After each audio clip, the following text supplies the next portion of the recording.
Halo sahabat Katolik dimanapun Anda berada. Kembali lagi bersama saya Daniel Kanunmas dalam Ruang Katekesi Digital. Saat ini kita akan membahas tentang sakramen tobat. Tema yang saya angkat kali ini yaitu bolehkah menerima sakramen tobat secara online? Pada masa pandemi corona ini muncul pertanyaan tentang sakramen tobat atau rekonsiliasi. Apakah umat beriman dapat menerima sakramen tobat atau sakramen rekonsiliasi tanpa ritus pengakuan secara langsung atau tatap muka? Jadi melalui media daring. Apakah seorang imam boleh memberikan absolusi melalui sambungan telepon atau media telekonferensi? Kalau ekaristi daring diperbolehkan gereja, mengapa sakramen tobat tidak? Sebagaimana diberitakan dalam situs Vatikan News dalam homili pada Ekaristi di Kapel Santa Maria 20 Maret tahun 2020, Paus memotivasi umat beriman untuk di masa pandemi tetap melakukan dosa dalam dialog pribadi kepada Tuhan. Namun saat ini banyak yang berkata, di mana saya dapat bertemu dengan seorang imam untuk pengakuan dosa karena tidak bisa keluar dari rumah. Kata Paus Fransiskus, jika tidak ada pastor atau imam, lakukan apa yang dikatakan dalam katekismus. Di sana tertulis jelas, jika tidak ada imam, bicaralah dengan Tuhan yang adalah Bapamu. Katakanlah kepadanya dengan jujur, Tuhan, saya lakukan ini dan itu. Ampuni aku, saya mohon ampun dengan sungguh, sepenuh hati, dengan doa tobat, saya akan mengaku, ampunilah aku sekarang ya Tuhan, dan segera Anda akan kembali kepada Tuhan. Paus menekankan prinsip paling dasar dalam sakramen tobat, yaitu kerahiman Tuhan. Titik tolak sakramen tobat ialah kerahiman Tuhan bagi umatnya. Artinya, tanpa kerahiman Allah, pertobatan manusia tak bermakna. Kerahiman itu ilahi, lebih besar dari dosa mana maupun kebaikan manusia. Seperti dalam Lukas 15 dikatakan, pendosa itu ibarat anak yang hilang, yang tak layak lagi di hadapan Bapa. Namun, Bapa mau mengampuni dan menerima dia kembali. Dalam situasi khusus seperti pandemi corona saat ini, para imam perlu mencari cara baru untuk memberikan pelayanan kepada umat yang membutuhkan sakramen rekonsiliasi. Hukum gereja menekankan kesediaan imam untuk mencari kemungkinan pelayanan. Sebagai petugas pastoral, imam di paroki terutama perlu mencari bentuk pelayanan yang kreatif tanpa mengurangi corak dasar sakramen pengakuan. Polemik sakramen tobat daring terjadi karena perbedaan penilaian orang terhadap kehadiran virtual. Sekurang-kurangnya ada dua pandangan yang membolehkan pengakuan online, ialah mereka yang meyakini bahwa kehadiran virtual itu nyata. Bagi mereka, pada situasi khusus ini, ritus sakramen tobat dapat diadakan melalui jaringan internet.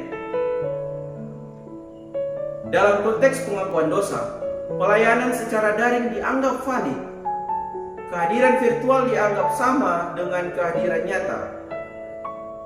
Apalagi dalam situasi sulit seperti wabah corona, argumen ini menantang gereja untuk terus memikirkan bentuk pelayanannya sejalan dengan kemajuan zaman yang serba cepat, yang juga memengaruhi cara pandang manusia. Dengan memperhatikan konteks yang berubah di era homo digitalis ini, Gereja Katolik lebih menyadari keberadaannya sebagai gereja yang terus memurnikan dan membarui diri, sebagaimana diserukan dalam Konsili Vatikan II, khususnya Konstitusi Dogmatis Lumen Gentium. Pandangan sebaliknya muncul dari mereka yang beranggapan bahwa kehadiran virtual tidak dapat menggantikan kehadiran fisik untuk pelayanan sakramental. Argumen mereka jelas, there is no sacrament in internet. Ditekankan bahwa pelayanan sakramen mensyaratkan kehadiran nyata, layaknya misteri inkarnasi, yaitu kehadiran Tuhan dalam rupa manusia yang memiliki tubuh secara utuh dan real. Jadi kehadiran virtual saja tidak cukup, sebab sakramen tobat bukan hanya soal teknis, tetapi juga spiritual. Corak dasar sakramen tobat ialah dialog pribadi antara peniten dan iman, agar peniten sungguh sadar, menyesal, dan mau berdamai dengan Tuhan, gereja, dan sesama. Aplikasi daring untuk pengakuan dianggap tidak dapat menggantikan pengakuan langsung. Imam dapat mendengar sharing pengalaman umat dan memberi peneguhan spiritual kepada peniten melalui media daring, namun tidak dapat memberikan absolusi atas dosa tanpa kehadiran peniten. Sakramen tobat yang utuh belum terwujud ketika tidak ada kehadiran real baik imam maupun peniten. Perlu ditekankan bahwa setiap sakramen memberi tekanan makna khusus dalam ritusnya. Kriteria validitas sakramen Ekaristi misalnya tentu berbeda dengan sakramen tobat maupun sakramen lainnya. Validitas sakramen Ekaristi sangat bergantung pada imam yang merayakan dan merumuskan doa syukur agung yang ia bawakan. Oleh sebab itu, imam dapat merayakan Ekaristi tanpa kehadiran real umat. Sedangkan pada sakramen tobat, validitasnya terletak pada imam dan peniten. Dari peniten diharapkan pengakuan, penyesalan, serta niat dan kemauan untuk bertobat yang diungkapkan secara personal dan sungguh di hadapan Tuhan. Apalagi kalau itu berkaitan dengan dosa berat. Sedangkan dari pihak Bapa pengakuan, kata-kata absolusi sebagai wujud rahmat pengakuan Tuhan bagi pendosa yang bertobat. Dalam hal ini, ciri dialog personal menjadi sangat penting dalam sakramen tobat. Boleh atau tidaknya sakramen tobat secara daring bisa dipahami dengan mengibaratkan dengan pengalaman kita memohon ampun kepada seseorang yang kepadanya kita sungguh bersalah. Sudah sewajarnya bahwa yang bersalah itu dengan rendah hati dan berani memohon maaf melalui ungkapan penyesalan yang sungguh.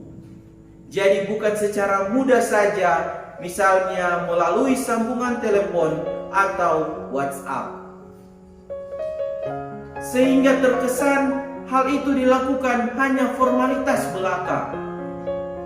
Mudah untuk mengerti dan menyadari bahwa orang yang bersalah tentu akan merasa lebih lepas, bebas setelah dapat berhadapan langsung dengan pihak yang diminta maaf dan pengampunan untuk mempertanggungjawabkan sikapnya. Perbandingan sederhana ini kiranya dapat membantu kita untuk melalui nilai luhur sakramen tobat yang tentu melampaui pertimbangan praktis karena kemudahan media komunikasi. Penerimaan sakramen tobat secara pribadi di hadapan imam merupakan perwujudan dari tobat.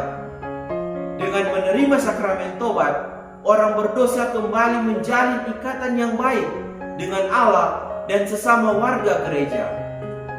Selain itu, menerima sakramen tobat di hadapan imam adalah merupakan salah satu kebiasaan atau tradisi sebagai orang Katolik. Dalam kondisi khusus atau extraordinaria seperti di tengah bahaya pandemi COVID-19 ini, penerimaan sakramen tobat secara normal tidak memungkinkan dilakukan oleh semua umat untuk satu persatu mengakukan dosanya kepada imam, tetapi dapat mendapatkan absolusi umum. Absolusi umum seperti yang tercantum dalam Hukum Kanon 961 memberikan pengecualian dengan menyatakan bahwa absolusi umum dapat diberikan kepada banyak peniten secara bersama-sama tanpa didahului pengakuan pribadi, yakni ketika adanya bahaya mati mengancam dan tiada waktu bagi imam atau para imam untuk mendengarkan pengakuan setiap peniten, ada kebutuhan berat, yakni menilik jumlah peniten tidak dapat tersedia cukup bapa pengakuan untuk mendengarkan pengakuan masing-masing dengan semestinya dalam waktu yang layak, sehingga peniten tanpa kesalahannya sendiri akan terpaksa lama tidak dapat menikmati rahmat sakramental atau komuni suci. Penilaian apakah terpenuhi persyaratan yang dituntut untuk pemberian absolusi umum ada pada uskup diosesan yang dapat menentukan kasus kebutuhan berat. Mengacu pada ketentuan Kanon 961 paragraf pertama dan kedua, dalam kondisi bahaya penularan virus corona, menjadi jelas adanya kebutuhan berat untuk memberikan absolusi umum kepada umat beriman. Namun absolusi umum hanya dapat diberikan sejauh tuntutan Kanon 962 terpenuhi, yaitu pertama, adanya penyesalan atas semua dosa sehingga masing-masing berdisposisi atau memiliki kondisi batin yang layak atau pantas. Untuk itu, para peniten harus secara personal membangun semangat tobat yang sejati, yaitu memperbaiki diri dengan tidak mengulangi perbuatan dosa. Lalu yang kedua, berniat untuk sesegera mungkin mengakukan dosa-dosa berat satu persatu pada saatnya yang tepat setelah penerimaan absolusi umum. Artinya, setelah waktu yang memungkinkan, peniten harus mengakukan langsung kepada imam akan dosa-dosa berat yang telah disesalinya. Dalam kanon, hal itu tertera dalam Kanon 963. Namun kegagalan dalam hal ini tidak membatalkan absolusi yang sudah diterimanya. Dalam masa Advent yang sedang kita peringati pada saat ini, marilah kita umat Katolik dimanapun kita berada, marilah kita mempersiapkan batin kita untuk menyesali dosa-dosa kita dan melakukan pertobatan agar supaya kita dapat menyambut dan bersukacita ketika Sang Juru Selamat datang kepada kita pada hari raya Natal. Demikian katekese singkat saya pada kali ini. Semoga lewat katekese kali ini, semoga lewat katekese ini dapat menumbuhkan serta mengembangkan iman kekatolikan kita tentang sakramen tobat. Sekian dan terima kasih.